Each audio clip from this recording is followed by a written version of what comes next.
तो हम कुछ इंश्योरेंस के कंसेप्ट समझने की कोशिश कर रहे थे कि किस तरह से पूलिंग करके थोड़े लोगों की रिस्क ज़्यादा लोग शेयर करते हैं और शेयरिंग ऑफ लॉसेस के थ्रू इंश्योरेंस सरवाइव करता है। ठीक है, तो आइए कुछ और चैप्टर नंबर 2 की जो बची हुई अ, समझने की चीज़ें हैं वो समझने की कोशिश करते हैं। एडवांटेजेस ऑफ इंश्योरेंस आखिरी में पढ़ेंगे। इसके पहले हम आपको बता दें कि insurance in India is today life या जनरल है। एक तीसरी कैटेगरी हेल्थ इंश्योरेंस की भी डेवलप हो गई है। तो जनरल इंश्योरेंस के अंदर फायर, मरीन और मिसलेनियस 3 मेन ब्रांच है। लाइफ के अंदर हेल्थ है, मेडिकल है, पर्सनल है, एक्सीडेंट है और ट्रैवल इंश्योरेंस है। कुछ इस तरह का यह चार्ट बनता है, आप देख सकते हैं। Insurance sector, life insurance, general insurance, life में हेल्थ भी इंक्लूडेड है। Medical insurance, life insurance company भी कवर कर रही हैं, लेकिन वो ज़्यादातर राइडर के रूप में है, क्रिटिकल इलनेस के रूप में है। फुल फ्लेज जो मेडिकल पॉलिसी है वो जनरल इंश्योरेंस सेक्टर दे रहा है। एक्सीडेंट के भी राइडर या एक्सीडेंट के केस में डबल ट्रिपल बेनिफिट राइडर के रूप में एलआईसी कंपनी दे रही है। ट्रैवल इंश्योरेंस भी राइडर के रूप में है। और जनरल इंश्योरेंस की fire, marine, miscellaneous 3 main branch है। जो फायर मरीन में कवर नहीं है वो सारा का सारा मिसलेनियस इंश्योरेंस कहलाता है। और यहाँ भी मोटर काफ़ी बड़ा पोर्टफोलियो है। लाइबिलिटी इंश्योरेंस बहुत अच्छा डेवलप हो रहा है। इंजीनियरिंग इंश्योरेंस और other miscellaneous class of insurance, इस तरह से यह सेक्टर बहुत अच्छे से डेवलप हो रहा है। देखिए, लाइफ इंश्योरेंस में एक बंदा पॉलिसी लेता है तो वो जब तक ज़िंदा है तब तक प्रॉब्लम नहीं है, लेकिन उसके जाने के बाद उसकी फैमिली का जो रख रखाव है, फैमिली का जो भरण पोषण है, फैमिली की जो इनकम है वो डिस्टर्ब हो जाती है। तो लाइफ इंश्योरेंस के थ्रू उसको वो कंपेंसेशन मिल जाता है। Moralless insurance means coverage of something which is not certain. जो सर्टेनिटी है वो हम कवर नहीं करते हैं। लाइफ इंश्योरेंस में हम डेथ इन जनरल समझते हैं कि डेथ कवर कर रहे हैं, लेकिन यहाँ भी डेथ तो सर्टन है, वो चीज़ कवर नहीं कर रहे हैं। डेथ तो होना ही है, लेकिन अनटाइमली डेथ किस दिन होगी ये हमें पता नहीं है।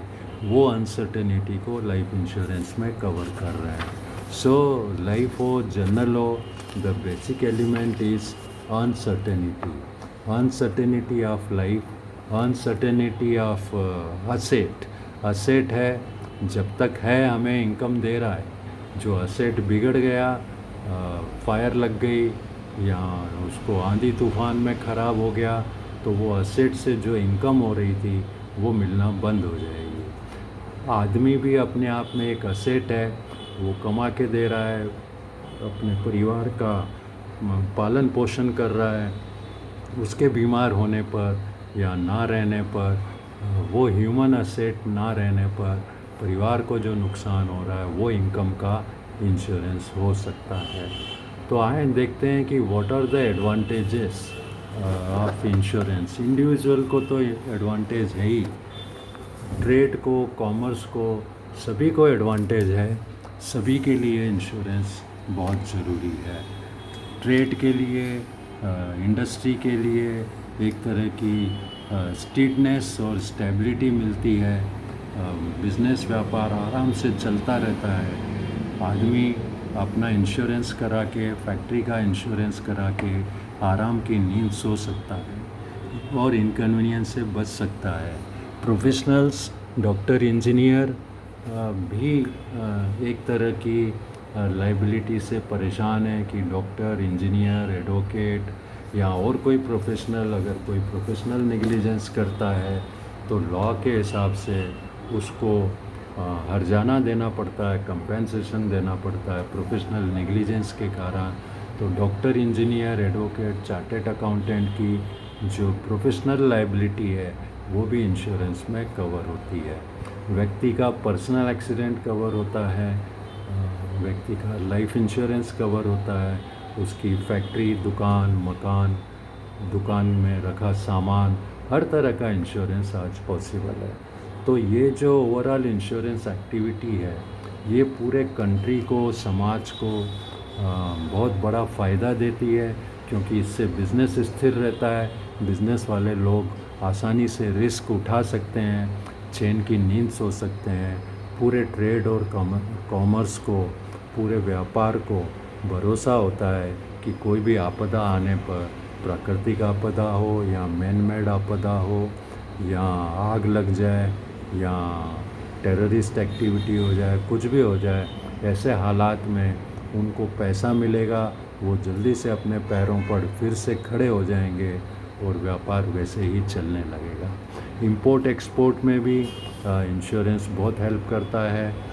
पैसा हमारा सुरक्षित रहता है, सामान हमारा सुरक्षित रहता है। इंश्योरेंस का ये मतलब नहीं है कि वो घटना नहीं होगी।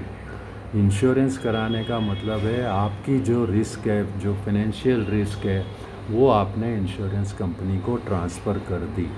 इंश्योरेंस कंपनी भी सब रिस्क को लेने के बाद अपनी रिस्क, क्योंकि वो भी आफ्टर ऑल इतनी सारी रिस्क अंडरराइट कर रही है, तो वो भी अपनी रिस्क दूसरी री इंश्योरेंस कंपनी के ऊपर ट्रांसफ़र कर सकती है। तो इंश्योरेंस कंपनियां अपना कुछ पोर्शन जो उनको लगता है कि हम नहीं कर पाएंगे, नहीं दे पाएंगे, वो पोर्शन री इंश्योरेंस के थ्रू इंश्योरेंस कर लेती है। तो इंश्योरेंस को कंपनी इंश्योरेंस की आगे जब सिक्योर करती है अपना फाइनेंशियल इंटरेस्ट, उसको री इंश्योरेंस कहा जाता है। री इंश्योरेंस के अलग अलग मेथड हैं, आगे हम पढ़ेंगे। एक मेथड है फैकल्टेटिव मेथड, जो पुराना मेथड है, 1 to 1 मेथड है। एक प्रपोज़ल आया, इंश्योरेंस कंपनी को लगा ये तो बहुत भारी प्रपोज़ल है, बहुत बड़ी रिस्क इन्वॉल्व है, तो वो इंटरनेशनल मार्केट में या डोमेस्टिक मार्केट में तलाश करेगा कि ये बड़े प्रपोज़ल को कौन सी कंपनी स्वीकार कर सकती है एज ए री इंश्योरेंस, ताकि मेरा अकाउंट सुरक्षित रहे। उसको फैकल्टेटिव मेथड बोलते हैं। फैकल्टेटिव मेथड थोड़ा डिफ़िकल्ट है, क्योंकि सपोज़ करो एक रिस्क हमने ले ली और सामने वाली कंपनी उसको री इंश्योरेंस ना करे, तो वो सारी रिस्क हमारी हो जाती है। इसलिए इससे बचने के लिए कुछ ट्रीटीज़ होती हैं। ट्रीटीज़ मतलब ऑटोमेटिक अरेंजमेंट होते हैं, जिसके अंदर कंपनी ने अगर एक रिस्क ले ली तो वो ऑटोमेटिक उसका री इंश्योरेंस हो जाता है। वो ट्रीटीज़ जो है प्रोपोर्शनल, यानी प्रीमियम को एक फ़िक्स परसेंटेज पे शेयर करके अगर की जाती है तो उसको प्रोपोर्शनल मेथड बोलते हैं। प्रीमियम का कोई परसेंटेज फ़िक्स नहीं होता है, लमसम अमाउंट पे एग्रीमेंट होता है, उसको नॉन प्रोपोर्शनल ट्रीटीज़ बोलते हैं, जिनके बारे में डिटेल आगे हम पढ़ेंगे। मीनवाइल एडवांटेज ऑफ इंश्योरेंस इतने सारे हैं कि ट्रेड और इंडस्ट्री को एक स्टेबिलिटी मिलती है, पूरे राष्ट्र को इकोनॉमिक डेवलपमेंट में सहायता मिलती है। देखो, जो भी इंश्योरेंस की प्रीमियम हम जमा करते हैं, लाइफ इंश्योरेंस, जनरल इंश्योरेंस में, विशेष करके लाइफ इंश्योरेंस में, वो प्रीमियम अगले 20 साल 25 साल तक लाइफ इंश्योरेंस में इन्वेस्टेड है। वो इनकम जो लाइफ इंश्योरेंस की, वो जो रिवेन्यू इनकम है, वो कंट्री के लिए बहुत बड़ा योगदान है, क्योंकि उससे बहुत बड़े बड़े प्रोजेक्ट को फाइनेंस किया जाता है। बड़े बड़े प्रोजेक्ट में लाइफ इंश्योरेंस, जनरल इंश्योरेंस का पैसा लगता है। और अल्टीमेट देखें तो इंश्योरेंस से न केवल ट्रेड और इंडस्ट्री मजबूत होती है, इंडिविजुअल और फैमिली मजबूत होती है, फिनेंशियल रिस्क को वो आसानी से वहन कर सकते हैं और अपनी चैन की नींद सो सकते हैं। पूरे राष्ट्र के इकोनॉमिक डेवलपमेंट में इंश्योरेंस इंडस्ट्री का बहुत बड़ा कंट्रीब्यूशन है। एक तरह से सिक्योरिटी है, फाइनेंशियल सिक्योरिटी है, कि कल से हमारी फैक्ट्री, गोडाउन या दुकान में आग लग जाए, या और कोई प्राकृतिक आपदा हो जाए, आंधी तूफान आ जाए, कोई मशीनरी ब्रेकडाउन हो जाए, तो कम से कम हमें इंश्योरेंस कंपनी समय पर पैसा दे देगी, जिससे हमारा व्यापार, हमारा व्यवसाय, हमारी इंडस्ट्री प्रॉब्लम में नहीं आएगी। ठीक है, तो अगले वीडियो में फिर मिलेंगे। बहुत ही सिंपल सहज लैंग्वेज में आपको समझाया जा रहा है इंश्योरेंस कंसेप्ट क्या है, क्या इसके फ़ायदे हैं, और जो हमारे असेट्स हैं वो क्यों इंश्योरेंस होना चाहिए। जब तक असेट्स सुरक्षित हैं तब तक उनसे हम कमा सकते हैं। जैसे ही असेट्स के ऊपर ख़तरा होता है, कोई पेरिल ऑपरेट करता है, आंधी तूफ़ान या बाढ़ भूकंप वगैरह, तो वो असेट डिस्ट्रॉय हो जाता है। फिर उससे जो इनकम मिलना है या उससे जो सुख होना है, उससे जो कंफर्ट हमें मिलना है, वो नहीं मिलता है।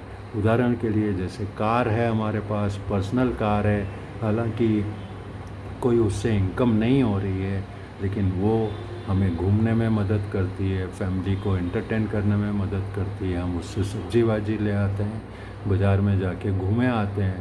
तो कार अगर डैमेज हो जाती है तो ये सुख सुविधा हमारी ख़त्म हो जाती है, फाइनेंशियल लॉस हो जाता है। तो जो फाइनेंशियल लॉस होता है उसको इंश्योरेंस कंपनी भर के देती है। हालांकि insurance company direct financial losses को ही कवर करती है, कॉन्सिक्वेंशियल लॉसेस, इनडायरेक्ट जो हमारे लॉसेस होते हैं वो कवर्ड नहीं होते हैं। जैसे हमारी कार डैमेज हो गई, चोरी हो गई, फाइनेंशियल लॉस तो मिल जाएगा, लेकिन जो दुख, जो मुसीबत, जो हमें उस समय परेशानी हुई, उसका कोई रिटर्न हमें नहीं मिलेगा। फिर भी फाइनेंशियल लॉस को अगर कवर करती है, हमको पैसा दे देती है, तो हमारा बहुत बड़ा स्ट्रेस लाइफ का ख़त्म हो जाता है। So this is the biggest advantage of insurance today, and we must go for all type of insurance if it is possible, if it is affordable for us। ठीक है, प्रीमियम को देखते हुए, प्रीमियम भी कोई बहुत ज़्यादा नहीं होती है, थोड़ी बहुत प्रीमियम होती है। After all we are all paying and contributing for the losses of few persons.